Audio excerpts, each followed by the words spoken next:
Hello, magnanimous viewers. Welcome to our program, Our Noble Lineage. Today we will take a look at the Unitarian Universalist Association, or UUA, a historically respected religious organization founded on Jewish Christian roots but without creed. The 7 main principles of the UUA are the inherent worth and dignity of every person, justice, equity, and compassion in human relations, acceptance of one another and encouragement to spiritual growth in our congregations, a free and responsible search for truth and meaning, the right of conscience, and the use of the democratic process within our congregations and in society at large. The goal of world community with peace, liberty, and justice for all. Respect for the interdependent web of all existence of which we are a part. Dr. Russell K. Elleven is a vegan minister of Westside Unitarian Universalist Church in Fort Worth, Texas, USA. He is also a highly experienced counselor and educator. Dr. Elleven obtained master's degrees in the theological studies and in training and development, as well as a doctoral degree in counseling and education, and a doctor of ministry. A longtime higher education administrator and professor, he also holds licenses in various areas of counseling, assisting bereaved families, people with chemical dependencies, and others. In yet another caring role through which he serves others, Dr. Elleven is also a heartfelt and esteemed advocate of the ethical vegan diet. His Twitter site on the internet is well followed and full of fascinating current information on plant-based living.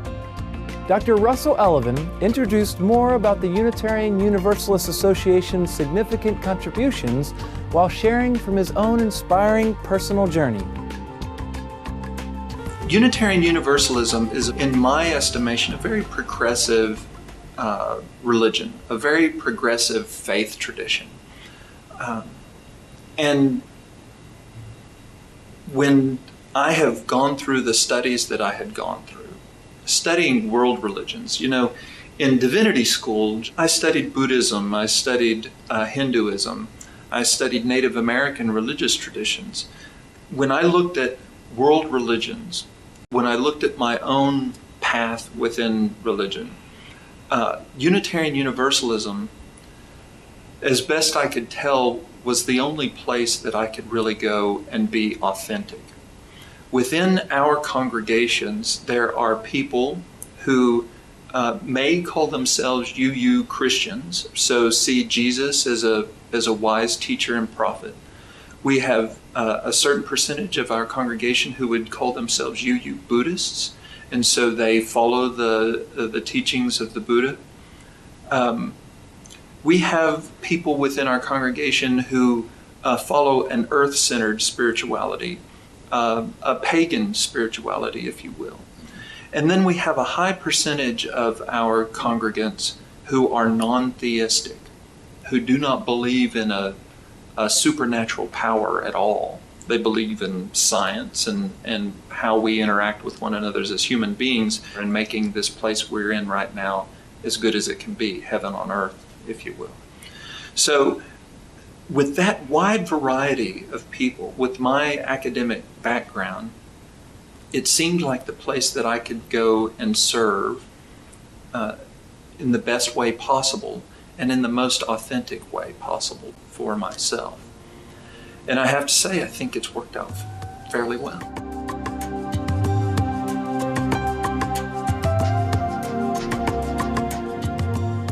Unitarian Universalists with Christian and Buddhist backgrounds find that their respective religious roots honor the 7 UU principles, such as respect for the interdependent web of all existence of which we are a part. Christianity, for instance, includes the commandment of no killing, and many early Christians, as well as Jesus Christ, lived a vegetarian lifestyle. Buddhism's 5 precepts likewise urge the refraining of eating other sentient beings. The Unitarian Universalist idea of the interdependence and interrelatedness of existence could also be related to the Buddhist concept of karma and the Christian belief in, as you sow, so shall you reap. Indeed, Unitarian Universalists are dedicated to social justice as they are to diversity. Dr. Elleven, could you tell us more about the history of the Unitarian Universalist Church? Some of the ways that this church has led the evolution of this country and maybe the evolution of planet Earth. When you look back at our history, you'll see people like John Adams, John Quincy Adams, Thomas Jefferson. There have been 6 Unitarian presidents of the United States and 1 Universalist president of the United States. The 2 congregations or the 2 denominations were fairly similar in a lot of ways. Unitarians were saying, there's one God, and there may be other paths to it. Jesus may be one of those paths. There may be other paths to God. Universalists were saying there is universal salvation available to us all.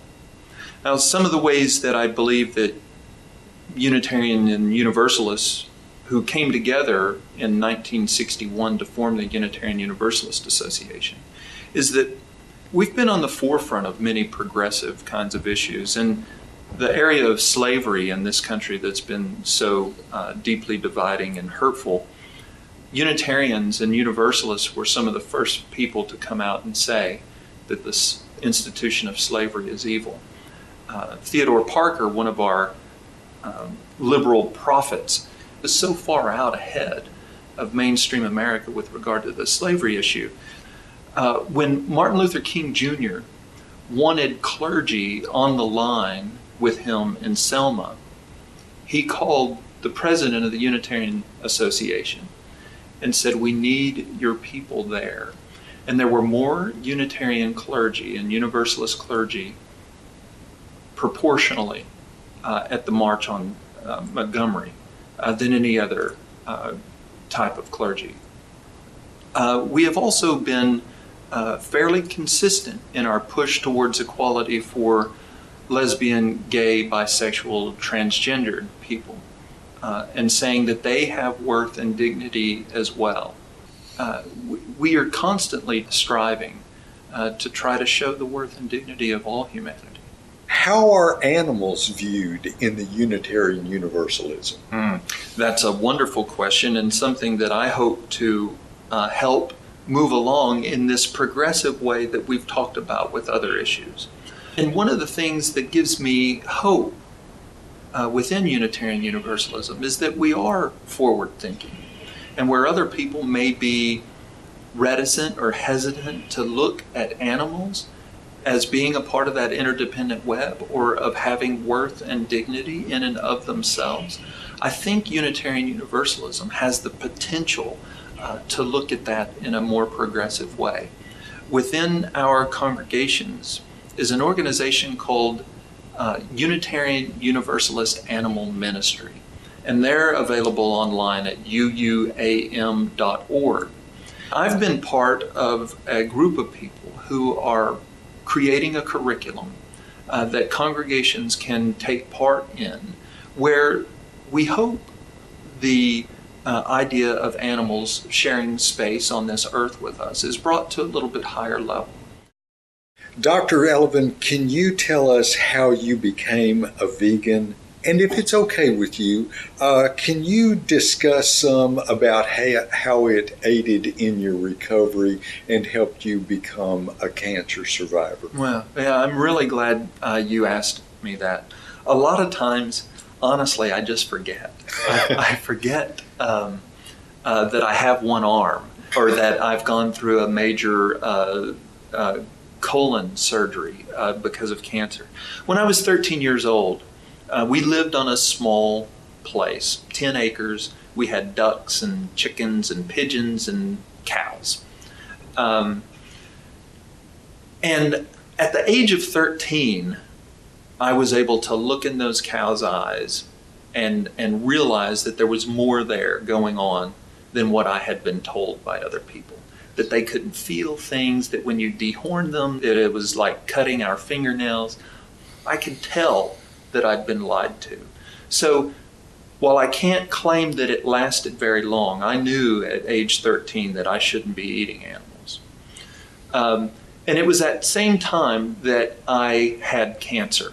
It was an osteosarcoma, which is a very aggressive cancer and occurs in children. They said that it went from my elbow to about my shoulder in 6 weeks, and that if we didn't do something drastic, that it would take my life. So it all happened very quickly. And another connection that I think I made was that I really struggled for survival. I really wanted to live. And you see that with animals too. Whatever we do to them, whatever harm we put them through, that all they want to do is live. They just want to survive. So I struggled to survive. I went through 2 years of chemotherapy, and if you've known anyone who's gone through chemotherapy, this was in 1978. The drugs were much harsher than they are today. It was hell. I mean, it was really hell for 2 years. And I'm 13 years old, and I'm going through puberty and all of the things that go along with that, where you want to be attractive, and I was not. But that struggle really made me into a person that is very different, I think, had I not gone through that.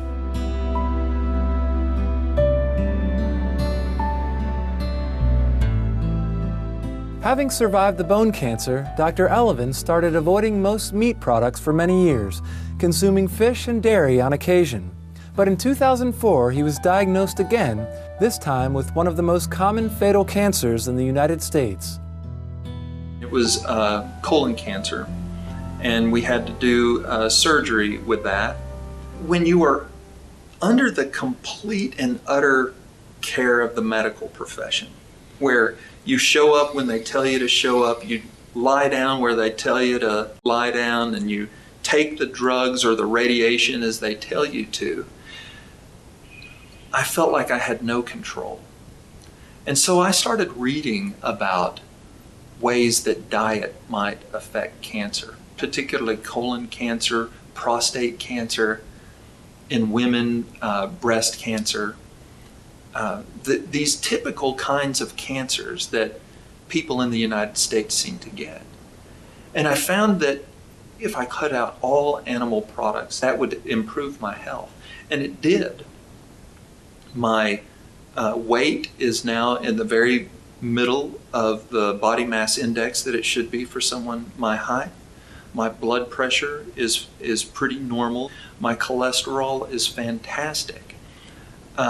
All of these things happened as a direct result of my diet. Now, in some ways, I'm sorry that it took that to get me where I am today. I wish I had realized the harm that comes to dairy animals. I didn't know about aquatic animals. I didn't know the hell that dairy animals go through. And I wish I had made the change initially for purely the right reasons instead of sort of selfish reasons. But I've gotten there. I've gotten to the place where I believe I understand the right reasons to do this. And if my cholesterol and blood pressure and weight were to go in different directions, it would not change the way I eat now.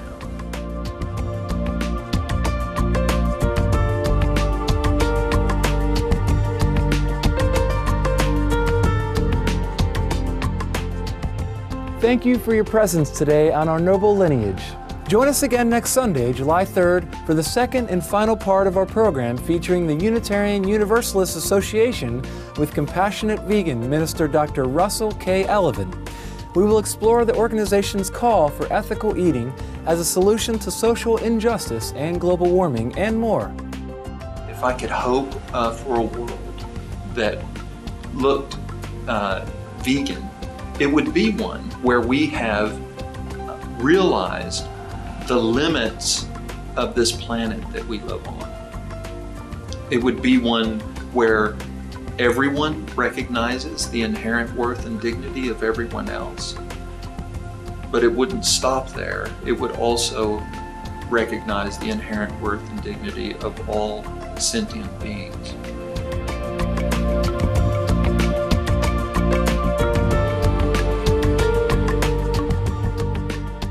Now coming up next is Between Master and Disciples here on Supreme Master Television.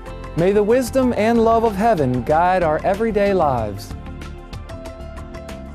For more information about Dr. Russell K. Elleven, please visit www.rke.cc and twitter.com/REVRUSS11. For more information about the Unitarian Universalist Association of Congregations and its animal ministry, please visit uua.org. For more details, please visit www.suprememastertv.com/NL.